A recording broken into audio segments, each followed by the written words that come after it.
Perkenalkan, nama saya Andrian Tulsugultom, NIM L1A1171009, kelas R003, Prodi Studi Kehutanan, Fakultas Pertanian, Universitas Jambi. Saya akan mempresentasikan analisis standar dan pedoman penilaian PHPL dengan dosen pengampu Dr. Fros Bambang Irawan, SP, MSc, IPU. Pokok bahasan, apa itu PHPL?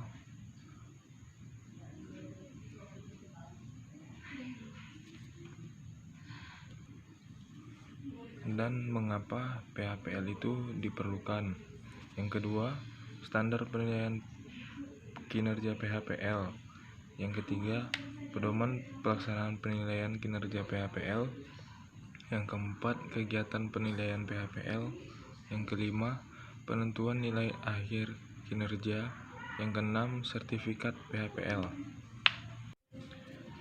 Yang pertama, apa itu PHPL? Pengelolaan hutan produksi lestari adalah serangkaian strategi dan pelaksanaan kegiatan memproduksi hasil hutan yang menjamin keberkelanjutan fungsi-fungsi produksi, ekologi, dan sosial dari hutan produksi. Yang kedua, mengapa PHPL diperlukan? Ada lima aspek yang perlu dipenuhi dalam PHPL. 1. Aspek kepastian dan keamanan sumber daya hutan ialah satu aspek yang harus diperhatikan dalam kaitannya dengan pengelolaan hutan produksi lestari. Untuk melakukan usaha-usaha pengelolaan hutan, perlu ada kepastian hukum yang dirangkum dalam aturan yang sah. Dengan demikian, masyarakat bisa melakukan kegiatan pengelolaan secara legal. 2. Aspek kesinambungan produksi. Dalam pengelolaan hutan lestari, kesinambungan produksi merupakan hal yang tak kalah penting. Karena itu, diperlakukan penetapan sistem silvikultur, yaitu sistem panen dan pembudidayaan. 3. Aspek konservasi flora dan fauna dan keanekaragaman hayati serta fungsi hutan konservasi dilakukan untuk penyediaan plasma nutfah, membangun zona penyangga yang membatasi hutan produksi. 4. Aspek manfaat ekonomi. Ada beberapa hal yang perlu diperhatikan, yaitu profesionalisme tenaga kerja, kesejahteraan karyawan, serta kesempatan bekerja dan berusaha bagi masyarakat yang berada di dalam maupun sekitar hutan. Yang kelima, aspek kelembagaan. Peran lembaga yang berwenang juga tidak bisa diabaikan. Ada Kementerian Kehutanan dan sejumlah organisasi yang mengusung ketentuan mengenai pengelolaan hutan secara legal. Untuk itu, dibutuhkan tenaga-tenaga profesional sehingga dapat mendukung pengelolaan hutan lestari. 3. Standar penilaian kinerja PHPL. Saat ini sudah ada beberapa standar dan pedoman penilaian kinerja pengelolaan hutan produksi lestari dan verifikasi legalitas kayu, baik yang bersifat wajib dari pemerintah maupun yang bersifat sukarela. PHPL merupakan manajemen atau sering disebut dengan SFM, Sustainable Forest Management, yaitu yang mengarah pada proses produksinya. Dalam hal ini, yang paling berperan ialah yang bersifat wajib yang diatur oleh pemerintah, Peraturan Menteri Kehutanan dan Peraturan Dirjen Bina Usaha Kehutanan, antara lain sebagai berikut. Peraturan Pemerintah Nomor 6 Tahun 2007 tentang Tata Hutan dan Penyusunan Rencana Pengelolaan Hutan serta Pemanfaatan Hutan yang selanjutnya telah dirubah dengan PP Nomor 3 Tahun 2008. Yang kedua, Peraturan Menteri Kehutanan Republik Indonesia Nomor P-38 Menhub 2 2009 tentang Standar dan Pedoman Penilaian Kinerja Pengelolaan Hutan Produksi Lestari dan verifikasi legalitas kayu pada pemegang izin atau pada hutan. Yang ketiga, Peraturan Menteri Kehutanan Republik Indonesia Nomor P-68 Menhub 2 2011 tentang perubahan atas Peraturan Menteri Kehutanan Nomor P-38 Menhub 2/2009 tentang standar dan pedoman penilaian kinerja pengelolaan hutan produksi lestari dan verifikasi legalitas kayu pada pemegang izin atau pada hutan. Yang keempat, Peraturan Direktur Jenderal Bina Usaha Kehutanan Nomor P.8/6 BPPHH 2011 tentang standar dan pedoman pelaksanaan penilaian kinerja pengelolaan hutan produksi lestari dan verifikasi legalitas kayu. Yang keempat, Acuan Standar Penilaian Kinerja PHPL. Ada 4 acuan standar penilaian kinerja PHPL, yaitu 1. Peraturan Menteri Lingkungan Hidup dan Kehutanan tentang kinerja pengelolaan hutan produksi lestari dan verifikasi legalitas kayu pada pemegang izin atau pada hutan. Yang kedua, Peraturan Dirjen Pengelolaan Hutan Produksi Lestari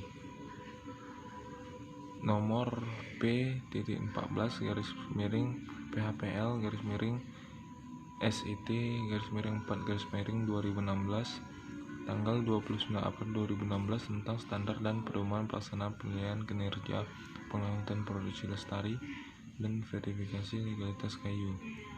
Yang ketiga, SNI ISO/IEC 17065/2012 penilaian kesesuaian persyaratan untuk lembaga sertifikasi produk, proses, dan jasa.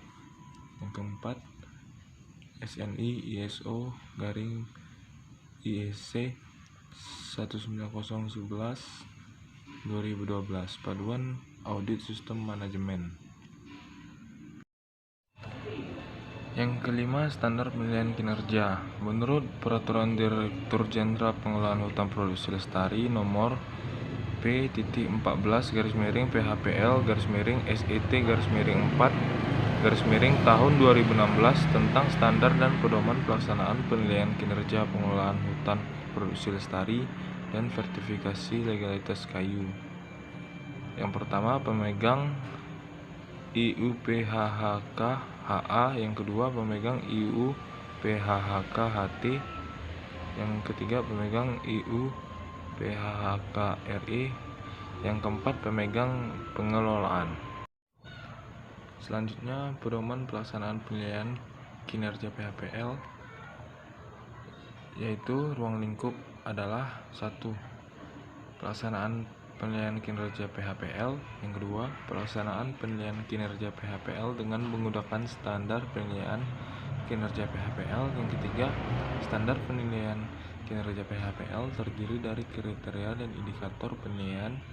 Yang keempat, penilaian terhadap dokumen dalam waktu 5 tahun. Selanjutnya, kegiatan penilaian PHPL. Kegiatan PHPL yaitu ada beberapa macam, yaitu yang pertama permohonan penilaian, yang kedua perencanaan penilaian, yang ketiga pelaksanaan penilaian. Selanjutnya, tata cara pelaksanaan penilaian PHPL.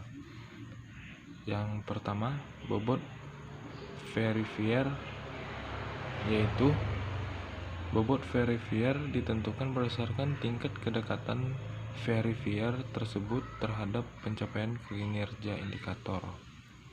1. Berdasarkan tingkat kedekatannya. Status verifier dikelompokkan menjadi verifier dominan atau utama dan verifier kodominan atau penunjang. 2. Verifier dominan memiliki bobot nilai 2 dan codominian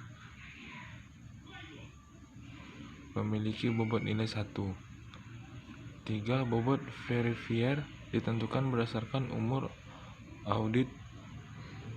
Semakin tua umur audit, maka bobot verifier baik yang bersifat input, proses, maupun output cenderung berstatus dominan.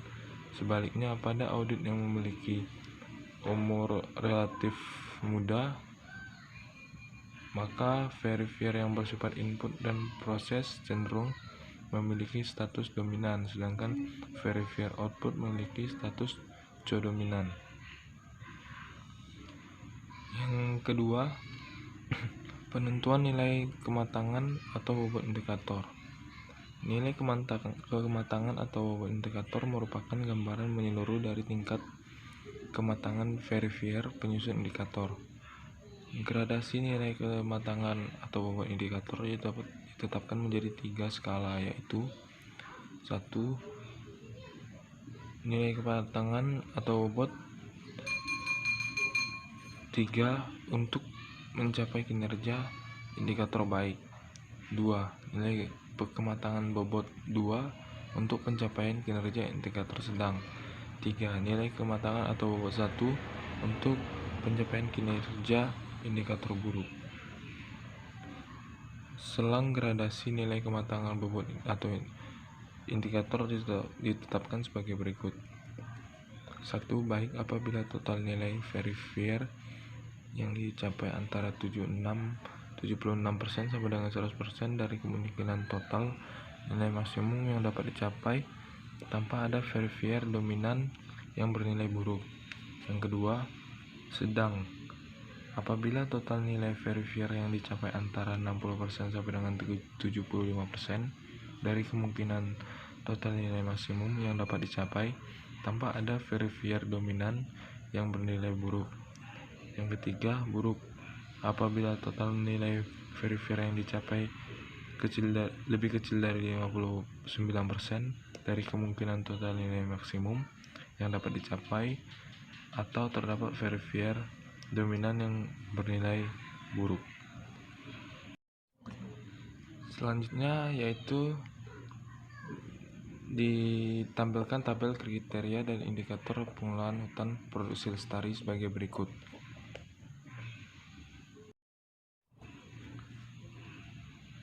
Penentuan nilai akhir kinerja. Nilai akhir diberikan dengan predikat berpedoman sebagai berikut. 1. Predikat baik dengan ketentuan nilai lebih besar 80% dari kemungkinan persen nilai total. Yang kedua, predikat sedang dengan ketentuan nilai di antara 60% sampai dengan 80% dari kemungkinan persen nilai total.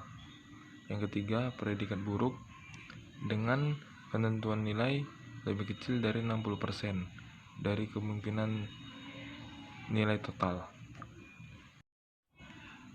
Selanjutnya yang terakhir, sertifikat PHPL.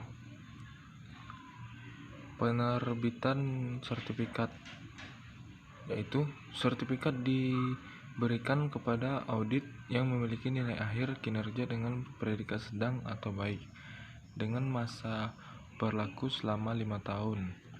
Yang kedua, sertifikat PHPL dapat diberlakukan apabila pemegang sertifikat PHPL tidak tersedia dilakukan penelitian sesuai jangka waktu yang ditetapkan dalam prosedur.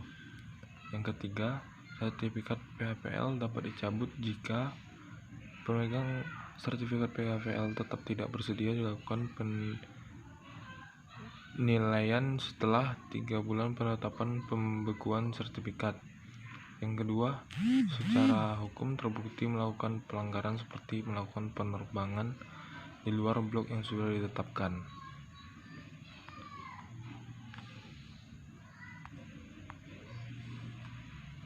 Baiklah, demikian presentasi yang dapat saya berikan.